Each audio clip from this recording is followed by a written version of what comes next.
everyone, BPSC 67 mains exam कई सारे टॉपिकों पे बात करेंगे आज। पहला कि ये क्यों इसके पहले होने वाले एग्जामिनेशन और इसके बाद होने वाले एग्जामिनेशन से अलग है, पहली बात। दूसरी बात कि क्या इस बीच में एग्जाम निकालना पॉसिबल है उनके लिए जिन्होंने ऑप्शनल नहीं पढ़ा है, उनके लिए जिन्होंने जीएस अभी नहीं पढ़ा है, आंसर राइटिंग नहीं किया है। और तीसरी बात कि उस अगर कोई तरीका है तो वो कौन सा है। तो स्ट्रैटेजी पे भी डिस्कस करेंगे, एकदम फुल स्ट्रैटेजी पे। बीपीएससी 67 मेंस के फुल स्ट्रैटेजी पे डिस्कस करेंगे। सबसे पहले ये अलग क्यों है, इसके पहले और इसके बाद अगर कहें तो आपके दिमाग में आएगा समय नहीं दिया गया, है ना। लेकिन एक चीज ध्यान रखिएगा, 67 ने कुछ ऐसा फंसाया है, एक फैक्ट याद रखिए, ऐसा फंसाया है कि बहुत सारे डिजर्विंग कैंडिडेट जो मेंस में बहुत तगड़ी चुनौती दे सकते थे आपको, वो ऑलरेडी बाहर है। उनमें बहुत ऑलरेडी मतलब सारे नहीं, बहुत सारे स्टूडेंट एग्जाम देने ही नहीं आए प्रीलिम्स का, क्योंकि 68 का नोटिफिकेशन ने अलर्ट किया तो वो सोचे इस बीच में मेरा कुछ हो नहीं सकता, चलो जाते हैं। समझ में आ रहा है, बहुत सारे डिजर्विंग कैंडिडेट नहीं आए। मेंस में बहुत सारे ऐसे स्टूडेंट इस बार क्वालिफाई कर रहे हैं, गारंटी है इस बात की, आप भी उसमें से एक हो सकते हैं जिन्होंने मेंस होता क्या है उनको नहीं पता। मेंस होता क्या है उनको नहीं पता है। ऐसी स्थिति में जो इस बीच में बेहतर परफॉर्म करेगा उतनी ही गंभीरता के साथ वो एग्जाम उड़ा लेके चला जाएगा, वो मेंस निकाल लेगा। और जो सीटें हैं, जितनी अच्छी अच्छी सीटें हैं इसके अंदर, वो आपको कहीं ना कहीं मजबूर भी करती है कि आपको इसका फायदा उठाना चाहिए। तो ये एग्जाम, और इतने कम टाइम में जो ये एग्जाम लिया जा रहा है, इसके अंदर पीटी और मेंस तैयार करना लगभग मतलब बहुत मतलब मैं सोचता हूं तो मेरा सांस फूलने लगता है। और ये हकीकत है। अभी आपको अगर हम एक ऑप्शनल पेपर में 6-6 महीने लग जाते हैं, नहीं पढ़ा हुआ है, पूरा पढ़ना है। जीएस पेपर भी तैयार करने में लमसम 4 महीने लग जाते हैं कम से कम, पूरा पढ़ना है। आंसर राइटिंग एक आर्ट है, एक टाइम के बाद डेवलप होता है, उसको भी इसी बीच में डेवलप करना है। और साथ में 68 का जीएस भी लेके चल रहा है। क्या रियली में आसान है? ये आसान सिर्फ उन्हीं को लग सकता है जिनको गंभीरता नहीं पता है या जिनको मेंस के बारे में अंदाजा नहीं है। अभी समझ में आ रहा होगा कि मेंस क्या चीज है। बहुत सारे स्टूडेंट जो है ना, पीटी क्वालिफाई करके सोचते थे कि मेंस तो हम कभी भी कर लेंगे, उनको समझ में अभी आ जाएगा कि मेंस क्या होता है। पीटी तो भीड़ से छाट के अलग कर रहा है, अब लड़िए ना, अब लड़ाई तो अब है। तो सवाल उठता है कि क्या यहां पे अब पीटी निकालना संभव है इस 3 महीने में? तो इसका जवाब नहीं, तो बिल्कुल नहीं हो सकता। और ये पूरे जिम्मेवारी के साथ मैं कह रहा हूं कि नहीं, इसका जवाब क्या नहीं हो सकता है। इसका जवाब जब भी होगा तो हां ही होगा, ठीक है। अब हां क्यों होगा? इसीलिए होगा, लेकिन ये इतना मुश्किल, ये इतना इजी हां नहीं, ये इतना आसान नहीं है कि बस हम बोल दे और हो गया। यहां पे अगर आप नॉर्मल तरीके से, जो नॉर्मल ट्रेडिशनल ट्रैक है पढ़ने का, उस ट्रैक से पढ़ेंगे, इवन सोचेंगे भी, तो एग्जाम नहीं निकल रहा है। सवाल ही नहीं उठता। स्टैम्प पेपर पे लिखने में 1 मिनट भी नहीं करेंगे अगर आप उसी ट्रेडिशनल वे से पढ़ना चाहते हैं। यहां पे आपको अपने दिमाग को बदलना होगा। और जो आईआईटीएन करके आते हैं ना, तूफानी इंजीनियरिंग बैकग्राउंड के लोग आते हैं और धूम मचा के जाते हैं ना, वो धूम आपको यहां पे मचाना पड़ेगा। ये प्रैक्टिकली पॉसिबल टीचर के लिए भी नहीं है कि इन 3 महीने में आपको ऑप्शनल पेपर और जीएस पेपर में पक्का विद्वान बना दे। हमारे लिए तो नहीं है भैया। हमारे पास जो सोच रहे होंगे कि इनके साथ जुड़ के हम मतलब एकदम से ऐसा दोनों पेपर को हम कर लेंगे, जीएस 1 और 2 एंड ऑप्शनल, कि फिर कभी हमको पढ़ने की जरूरत नहीं होगी, तो ये अभी तो नहीं हो रहा। ये मेरी तरफ से सुन लीजिए, जहां हो रहा होगा वहां खींचिएगा। और ये आपके लिए भी संभव नहीं, समझ में आ रहा है? संभव नहीं, हाँ। लेकिन हाँ क्यों बोल रहे हैं? एग्जाम निकालना संभव है, ठीक है, एग्जाम निकलवाने की बात है, क्वेश्चन वहां आएगा ये भी है, आप लिख लेंगे ये भी संभव है, लेकिन उसका अप्रोच बिल्कुल नॉन ट्रेडिशनल होगा। यहां पे सिर्फ इसी एग्जाम की बात आप कर सकते हैं, या अपकमिंग जो 68 है उसमें भी बहुत टाइम नहीं है। तो इस अप्रोच के साथ आपको यहां बढ़ना होगा, क्योंकि ये जो आईआईटीएंस होते हैं ना, जो इंजीनियरिंग बैकग्राउंड वाले होते हैं, इनको फिलॉसफी, हिस्ट्री, ज्योग्राफी होता क्या इनको समझना नहीं है। सवाल कहां से आ रहे हैं भाई? इस हिस्से से आ रहा है, इस तरह के कंटेंट इसमें चाहिए, पढ़ो और दो प्रोफेशनल तरीके से। बिल्कुल सिर्फ एग्जाम निकालने के पर्पज से आपको इस बीच में अपनी स्ट्रैटेजी तय करनी होगी। अब किस थिंकर ने क्या कहा, उसका वो कितना डेप्थ की बातें हैं, कुछ भी नहीं, कुछ नहीं करना है। उस थिंकर ने क्या कहा, एग्जामिनेशन के लिए क्या जरूरी है, करेंगे, भूल जाएंगे, हमको कोई रिलेट नहीं करना, कुछ नहीं करना है। हाँ, जहां पे स्मूथनेस चाहिए वहां करेंगे। कुछ ऐसे सेक्शन होंगे जिसपे स्किप भी करना पड़ेगा आपको, कम इंपॉर्टेंट है उसको स्किप भी करना पड़ेगा, क्योंकि इस बीच में आपको कई सारी चीजें करनी है। तो आपको नॉन ट्रेडिशनल वे से सिर्फ इस एग्जाम को निकालने के लिए प्रोफेशनल तरीके से आपको एग्जाम देना, एग्जाम की तैयारी करनी है। किसी भी कोई ऐसा सब्जेक्ट जो आपको बहुत पसंदीदा है, वहां पे भी 1 मिनट एक्स्ट्रा खर्च नहीं करना, और जो आपको एकदम पसंद नहीं है वहां पर भी आपको टाइम देकर उसको ठीक करना है। क्योंकि ये जो 3 महीने है ना, ये आपके पूरे लाइफ को बदल सकते हैं। जो चाहते हैं वो मिल जाएगा। और तैयारी कितनी? तो मात्र 3 महीने का, मतलब मात्र 3 महीने का डिमांड है। नाक रगड़ रगड़ के पढ़ो सही तरीके से, 3 महीने कर लेंगे तो समझ रहे पूरा लाइफ बन जाएगा। अब अगर ये संभव है तो हमें कौन सा अप्रोच अपनाना चाहिए?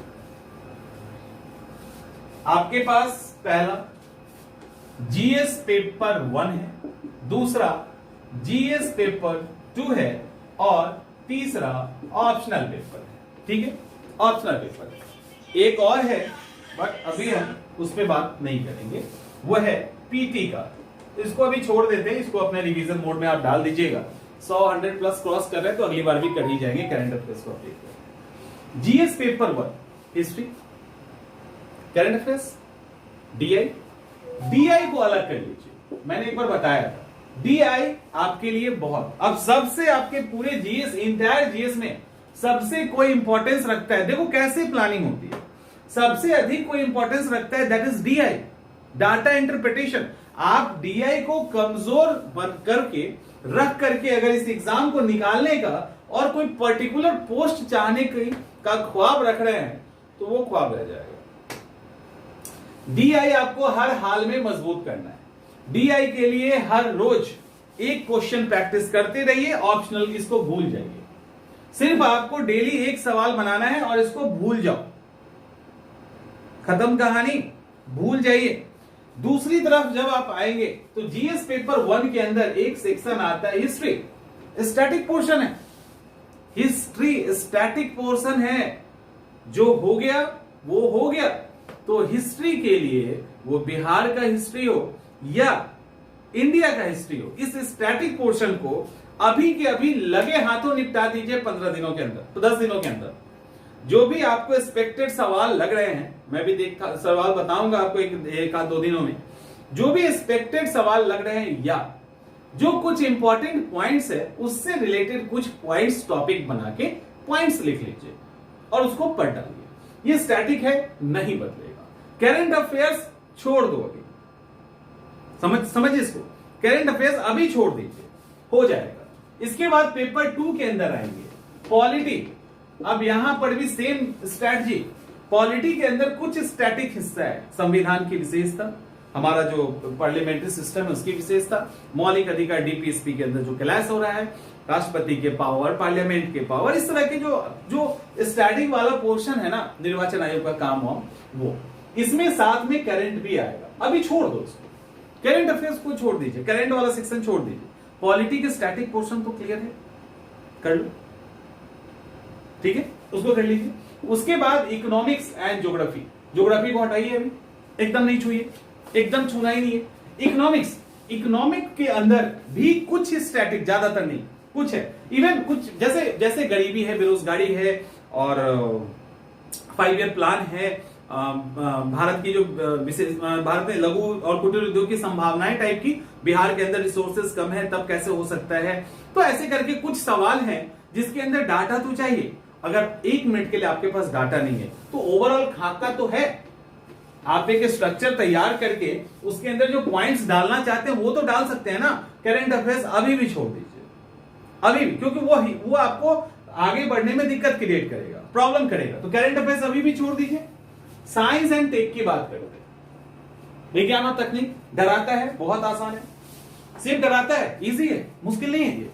और साइंस एंड टेक के अंदर like nanotech, robotics, nuclear energy, जो भी हमारा लॉन्च व्हीकल है, सैटेलाइट है, या नासा का कोई काम है, यहां पे भी, या applied science and tech like drinking water में, स्मार्ट सिटीज के अंदर, पब्लिक ट्रांसपोर्ट को हम कैसे ठीक कर सकते हैं साइंस एंड टेक से, कोविड जैसा बीमारी आ गया तो साइंस एंड टेक का क्या रोल हो सकता है। तो ऐसे करके कई सारे सेक्शन है जो अप्लाइड साइंस एंड टेक कहते हैं, उसको कीजिए। क्रायोजेनिक इंजन, हाइड्रोजन तकनीक पे भी लगातार बात हो रही है, तो ये सब करंट एस्पेक्ट है। फिर कह रहे हैं दिक्कत हो रही है, करंट एस्पेक्ट को आप छोड़िए, लेकिन जो नैनो टेक है, लेजर है, रोबोटिक्स है, इस सब के स्टैटिक पोर्शन तो है ना, यानी इन सब का अप्लाई कैसे करते हैं, इसके अंदर क्या क्या होता है, इस तरह की चीजें है ना, वो यहां पे आप अभी करके रख लो। और जो स्टैटिक पोर्शन हम आपको बता रहे हैं, हिस्ट्री का, पॉलिटी का, इकोनॉमिक का, साइंस एंड टेक का, ये आपको हार्डली 20 डेज लेगा, क्योंकि अभी हम आपसे ये उम्मीद तो करेंगे नहीं कि आप 2 घंटा 3 घंटे 4 घंटा पढ़ेंगे, ये बात तो नहीं बोल सकते। हम मान के चलेंगे कम से कम आप अभी 10 आवर्स की पढ़ाई करेंगे, 10 घंटे की मिनिमम हम मान के चलेंगे आप पढ़ेंगे, तो 20 दिन में आप इसको पूरा निपटा सकते हो, स्टैटिक पोर्शन। अब आपको क्या करना है, स्टैटिक पोर्शन आपने कर रहे हैं, इसमें ध्यान रखिए, स्टैटिक पोर्शन इसमें क्या है कि अब हिस्ट्री को तो कुछ करना नहीं है, यहां पे करंट अफेयर्स, अब यहां से आप करंट अफेयर्स को ले लो, करंट अफेयर्स तैयार कीजिए और पीटी का भी फैक्ट उठाइए, पीटी में पढ़े ना करंट अफेयर्स, वहां से कुछ डाटा को इकोनॉमिक्स के पर्पस से, कुछ को पॉलिटी के पर्पस से, कुछ को साइंस एंड टेक के पर्पस से, कुछ करंट अफेयर्स के पर्पस से, डाटा को अलग अलग बॉक्स बना के कॉपी पे नोट कर लीजिए, जहां जरूरत होगा वहीं पे। और हो सकता है आपको ऑप्शनल कुछ उसी नेचर का हो, किसी का पीएसआईआर हो, किसी का एलएसडब्ल्यू हो, तो जो ऑप्शन उस नेचर का है वहां पे भी आपका ये करंट का डाटा आ जाएगा। तो आपको अप्रोच तो रखना ही पड़ेगा ना, इतना मुश्किल तैयारी 3 महीने में कर रहे हैं, आप सही तरीके से नहीं बढ़ेंगे कैसे होगा। तो इस बॉक्स को आप एक जगह कर लिए, ठीक है, एक जगह कर लिए। अब यहाँ पे करंट का सेक्शन है, तो करंट के अंदर हार्डली 30-35 टॉपिक आएगा, उसी के अंदर से आप करंट को कर लोगे। पीटी से आपने कुछ करंट के कंटेंट, जो इकोनॉमिक सर्वे का डाटा है, अलग अलग फॉरेस्ट का डाटा है, वो सब आपने एक जगह अलग अलग कलेक्ट कर लिया। कोई एग्जांपल कहीं पे ऐसा हुआ है वो कलेक्ट कर लिया, जरूरत के हिसाब से उसको आप फिट करते चले जाएंगे।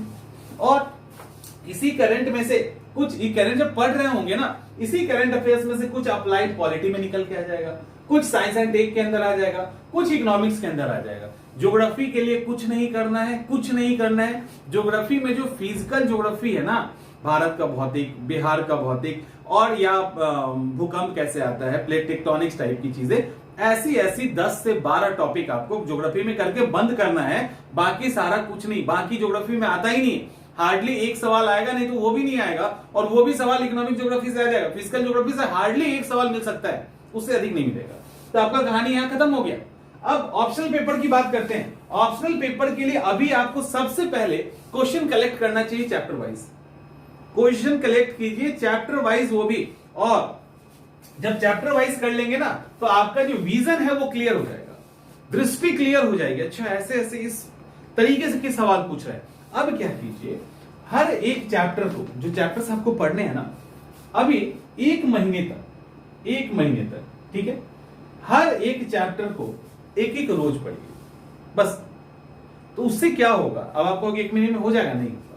उससे क्या होगा, 1 महीने जब आप पढ़ लोगे ना स्टार्टिंग के चैप्टर्स, क्योंकि अक्सर फर्स्ट पेपर में थिंकर है, अक्सर, हाँ लगभग सारे में, कुछ को छोड़ दीजिए, कुछ में एक्ट जैसे LSW है। अदरवाइज आप जब कन्वेंशनल ऑप्शनल पढ़ेंगे ना तो आपको थिंकर्स ज्यादा मिलेंगे, हिस्ट्री को थोड़ा सा छोड़ दीजिए उसको भी, तो थिंकर्स आपको मिलेंगे। अब थिंकर्स जब मिल रहे हैं या जो भी आपके सिलेबस में है, एक महीने के अंदर हर रोज एक एक चैप्टर पढ़िए। उससे आपको फायदा क्या होगा पता है? उससे क्या होगा कि आप बिना ज्यादा एफर्ट किए हुए आप उस ऑप्शनल पेपर के फ्रेंडली हो जाएंगे। आप जो है ना, आप ऑप्शनल पेपर के फ्रेंडली हो जाएंगे। और फ्रेंडली होना यहां सबसे ज्यादा जो अहम चीज रखता है, मायने रखता है। जब फ्रेंडली हो जाएंगे तब आगे जो प्रीवियस ईयर के सवाल है ना, जो प्रीवियस ईयर के सवाल है उसके अकॉर्डिंग अपने अप्रोच को आगे बढ़ा दीजिए। उसके अकॉर्डिंग आप अपने अप्रोच को तब आगे बढ़ाइए। और यहां पे अब क्या करना है आपको? अब क्या करना है, जो प्रीवियस ईयर्स के सवाल थे उसके साथ ये जो आपने एक महीने पढ़ा ना, एक महीने में आपने बिना एफर्ट के पढ़ा और आप फ्रेंडली हो गए, और जैसे ही आप प्रीवियस ईयर के सवाल के साथ उसको अब कनेक्ट कर रहे हैं तो ये भी कनेक्ट होगा। और जो सेकेंड पेपर आपका बच रहा है ना, वो भी 15-20 दिन के अंदर आप समेट लेंगे। क्योंकि अब जो सेकेंड पेपर में बहुत सारी चीजें, हर ऑप्शनल में ये हाल है, ये कोई एक ऑप्शनल में नहीं है, हर ऑप्शनल में अगर आप फर्स्ट पेपर ठीक से पढ़ लिए तो सेकेंड में बहुत सारा हिस्सा आ जाता है और उसको समेटना मुश्किल नहीं होता। लेकिन आपने सब कर लिया और आंसर राइटिंग नहीं किया, ढाक का 3 पात हो जाएगा। समझ रहे? ढाक के 3 पात हो जाएंगे। अब सवाल है ढाक के 3 पात कैसे होंगे? आपने खूब पढ़ा, खूब मेहनत किया, खूब नोट्स बनाए, सब किया, लेकिन आंसर राइटिंग नहीं करोगे तो आप प्रेजेंट तो कर नहीं पाएंगे। और जब अपनी बातों को प्रेजेंट ही नहीं कर पाएंगे तो आप कितने विद्वान हैं उनको थोड़ी ना पता, आप बैठ के थोड़ी ना बता रहे हो कि हमने ये चीज पढ़ा है, ऐसे ऐसे नोट्स तैयार किया है। आंसर राइटिंग पहले डे फर्स्ट से आंसर लिखना शुरू कीजिए। लेकिन सवाल लिखेंगे कैसे?